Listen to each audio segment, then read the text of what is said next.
नमस्कार दोस्तों। आज विश्व की दो सबसे खतरनाक टीमें भारत न्यूजीलैंड के बीच होलकर क्रिकेट स्टेडियम की उस छोटी और चौकों छक्कों के लिए मशहूर ऐतिहासिक पिच पर 2026 की वनडे सीरीज का तीसरा और अंतिम मुकाबला खेला गया, जिसने अपने उतार चढ़ाव और अंतिम ओवर के रोमांच से पूरे मध्य प्रदेश को क्रिकेट के जुनून में सराबोर कर दिया। इंदौर के ऐतिहासिक होलकर क्रिकेट स्टेडियम की उस छोटी बाउंड्री और रनों की बारिश के लिए मशहूर सपाट पिच पर जब साल 2026 की वनडे सीरीज का यह तीसरा और निर्णायक मुकाबला शुरू हुआ तो पूरे स्टेडियम में जबरदस्त उत्साह देखने को मिला। इस महामुकाबले की शुरुआत तब हुई जब भारतीय कप्तान शुभमन गिल ने टॉस जीता और इंदौर की इस छोटी बाउंड्री वाली पिच पर ओस के प्रभाव को देखते हुए न्यूजीलैंड को पहले बल्लेबाजी के लिए आमंत्रित करने का साहसी और रणनीतिक फैसला लिया। लेकिन कीवी सलामी बल्लेबाजों ने इंदौर की इस बेजान पिच का फायदा उठाकर भारतीय गेंदबाजों के खिलाफ एक ऐसा प्रलयकारी, विनाशकारी और खूंखार मोर्चा खोल दिया जिसकी कल्पना किसी ने नहीं की थी। डेवन कॉनवे और युवा रचिन रविंद्र की बाएं हाथ की सलामी जोड़ी ने भारतीय मुख्य तेज गेंदबाजों मोहम्मद सिराज और प्रसिद्ध कृष्णा की शुरुआती गति और उछाल का निर्दयी इस्तेमाल करते हुए मैदान के हर कोने में बाउंड्री की झड़ी लगा दी और पहले 10 ओवरों में भारतीय टीम को केवल एक विकेट ही मिला कि पावर प्ले के भीतर ही न्यूजीलैंड का स्कोर बिना किसी नुकसान के 95 रनों के जादुई आंकड़े के पार पहुंचा दिया, जिससे पूरा होलकर स्टेडियम सन्न रह गया। न्यूजीलैंड की ओर से रचिन रविंद्र आज बहुत ही खतरनाक, बेखौफ और महाविनाशकारी लय में बल्लेबाजी कर रहे थे, जहां उन्होंने भारतीय स्पिनरों को भी नहीं बख्शा और खेल के 14वें ओवर में गेंदबाजी करने आए ऑफ स्पिनर वाशिंगटन सुंदर के खिलाफ अपनी प्रचंड ताकत का परिचय देते हुए लगातार 3 गेंदों पर 3 विशाल छक्के जड़े। लेकिन भारत को पहली बड़ी सफलता खेल के 18वें ओवर में गेंदबाजी करने आए जादुई चाइनामैन कुलदीप यादव ने दिलाई, जिन्होंने अपनी एक बेहतरीन फ्लाइटेड गेंद पर रचिन को चकमा दिया, जिससे रचिन रविंद्र बड़ा शॉट खेलने के प्रयास में 52 गेंदों पर 78 रन बनाकर आउट हो गए। उनकी इस प्रलयकारी पारी में 8 कड़क चौके और 4 गगनचुंबी छक्के शामिल हैं। इंदौर के होलकर स्टेडियम की उस तपती दोपहर में जब रचिन रविंद्र की तूफानी पारी का अंत हुआ तो न्यूजीलैंड के सबसे अनुभवी स्तंभ और महानतम बल्लेबाजों में शुमार केन विलियमसन ने मैदान पर अपने कदम रखे और उन्होंने दूसरे छोर पर पहले से ही अंगद की तरह पैर जमाकर डटे हुए सलामी बल्लेबाज डेवन कॉनवे के साथ मिलकर न्यूजीलैंड 100 रन बनाए की पारी को बहुत ही सूझबूझ, असाधारण आक्रामकता और उच्च स्तरीय क्लास के साथ आगे बढ़ाना जारी रखा, जहां इन दोनों अनुभवी बल्लेबाजों ने भारतीय मध्यक्रम के गेंदबाजों की रणनीति को पूरी तरह विफल करते हुए रनों की रफ्तार को 7 के रन रेट से नीचे नहीं गिरने दिया।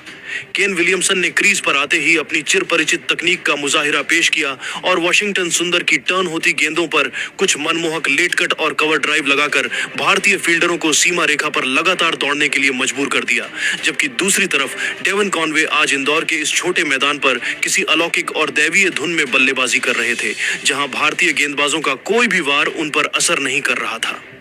डेवन कॉनवे ने मैदान के हर कोने को अपनी जादुई बल्लेबाजी से नाप लिया था और उन्होंने खेल के 25वें ओवर में जब कप्तान शुभमन गिल ने दोबारा जादुई ऑलराउंडर रविंद्र जडेजा को आक्रमण पर लगाया तो उनकी एक टर्न होती गेंद को हल्के हाथों से पॉइंट की दिशा में धकेलकर एक फुर्तीला सिंगल चुराया और होलकर स्टेडियम की इस ऐतिहासिक धरती पर अपना एक और जादुई, बेमिसाल और यादगार अंतर्राष्ट्रीय शतक पूरा किया, जिससे पूरे कीवी खेमे में खुशी और उत्साह की लहर दौड़ गई। हालांकि कॉनवे अपनी इस शतकीय पारी को और ज्यादा प्रलयकारी या विध्वंसक नहीं बना सके, क्योंकि चतुर रविंद्र जडेजा ने अपनी फिरकी के माया जाल में उन्हें आखिरकार फंसा ही लिया, जिससे डेवन कॉनवे एक और बाउंड्री बटोरने के लिए स्वीप शॉट खेलने के प्रयास में 90 गेंदों पर 112 रन बनाकर आउट हो गए। उनकी इस ऐतिहासिक और साहसी पारी में 11 शानदार चौके और 3 गगनचुंबी छक्के शामिल हैं। डेवन कॉनवे के इस बड़े विकेट के बावजूद न्यूजीलैंड की टीम आज होलकर स्टेडियम में 400 रनों के उस ऐतिहासिक और नामुमकिन लक्ष्य की ओर बहुत ही प्रचंड और विध्वंसक रफ्तार से बढ़ रही थी, क्योंकि क्रीज पर अब न्यूजीलैंड के 2 सबसे खतरनाक और विस्फोटक फिनिशर डेरिल मिचेल और ग्लेन फिलिप्स की जोड़ी एक साथ मौजूद थी। इन दोनों विध्वंसक बल्लेबाजों ने क्रीज पर कदम रखते ही बिना किसी देरी या रहम के भारतीय गेंदबाजों की जमकर धज्जियां उड़ानी शुरू कर दी और इंदौर की उस छोटी बाउंड्री को भारतीय गेंदबाजों के लिए किसी कब्रगाह में तब्दील कर दिया। जहां मिचेल ने कुलदीप यादव की गेंदों पर सीधे प्रहार किए तो फिलिप्स ने अपनी कलाइयों के जोर से मिड विकेट बाउंड्री के बाहर छक्कों की बारिश शुरू कर दी। न्यूजीलैंड की यह जोड़ी अब भारतीय आक्रमण के लिए एक ऐसा डरावना सपना बन चुकी थी जिसने भारतीय प्रशंसकों के चेहरे पर चिंता की गहरी लकीरें खींच दी थीं, क्योंकि अब होलकर स्टेडियम का हर स्टैंड कीवी बल्लेबाजों के हवाई हमलों का गवाह बन रहा था और भारतीय कप्तान शुभमन गिल बेबस होकर केवल अपनी फील्डिंग में बदलाव करते नजर आ रहे थे, जबकि न्यूजीलैंड का स्कोर बोर्ड रॉकेट की गति से 400 रनों की उस मनोवैज्ञानिक सीमा की ओर निरंतर अग्रसर था। इन दोनों बल्लेबाजों ने इंदौर की छोटी बाउंड्री का पूरा लाभ उठाया और मैदान का कोई भी कोना इनके प्रहारों से अछूता नहीं रहा। जहां खेल के 42वें ओवर में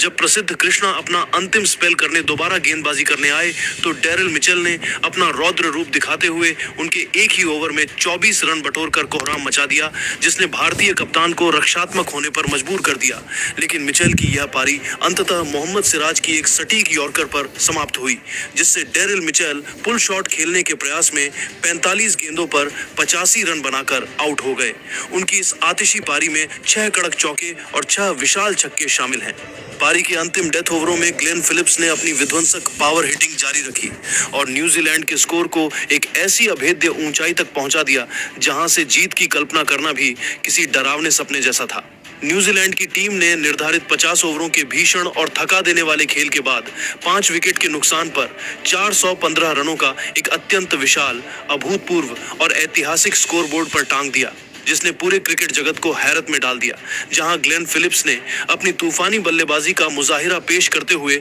32 गेंदों पर 62 रन बनाए और वह अंत तक नाबाद रहे, जबकि उनके साथ अनुभवी टॉम लैथम 7 गेंदों पर 12 रन बनाकर नाबाद रहे। न्यूजीलैंड के इन 415 रनों ने भारतीय टीम के सामने क्लीन स्वीप करने के लिए एक ऐसा हिमालय जैसा विशाल लक्ष्य रख दिया था, जिसे पार करने के लिए भारतीय बल्लेबाजों को आज होलकर के मैदान पर अपनी सीमाओं से परे जाकर बल्लेबाजी करने की जरूरत थी।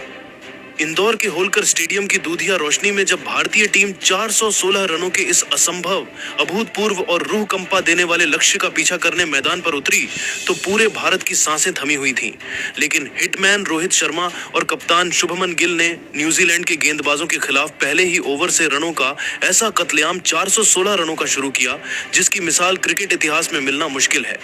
होलकर स्टेडियम की उस ऐतिहासिक रात जब भारतीय टीम 416 रनों के उस असंभव और पहाड़ जैसे लक्ष्य का पीछा करने उतरी तो सलामी बल्लेबाज हिटमैन रोहित शर्मा और कप्तान शुभमन गिल ने न्यूजीलैंड के गेंदबाजों के खिलाफ पहले ही ओवर से किसी खूंखार शिकारी की तरह धावा बोल दिया। इन दोनों सलामी बल्लेबाजों ने इंदौर की छोटी बाउंड्री को कीवी गेंदबाजों के लिए एक भयावह और डरावना सपना बना दिया, जहां उन्होंने न्यूजीलैंड के सबसे अनुभवी गेंदबाजों की गति और उछाल का अत्यंत निर्दयी और प्रलयकारी इस्तेमाल करते हुए पहले विकेट के लिए मात्र 15 ओवरों के अविश्वसनीय अंतराल में 150 रन बनाए। रनों की एक अत्यंत